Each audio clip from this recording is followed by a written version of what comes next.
আর আল্লাহ যে আল্লাহ ওই ব্রেনকে তৈরি করেছেন, ওই আল্লাহ আপনার কাছে সব কিছু ওপেন করে দেবেন।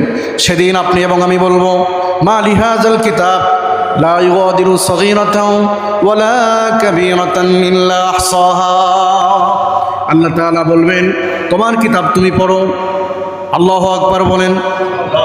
এমন একটা দিন আসবে, সেই দিন আল্লাহ পাক বলবেন, তোমার কিতাব, তোমার এই আমলনামা তুমি নিজে পড়ো।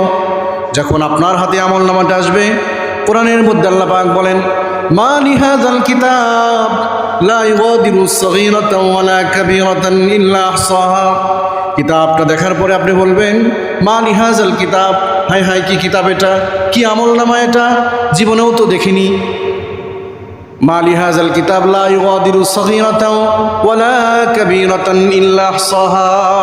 দুনিয়াতে ছোট যে কাজ করেছিলাম, মন্দ কাজ, ওটাও লেখা আছে। বড় কাজ যে অন্যায় করেছিলাম, সেটাও লেখা আছে।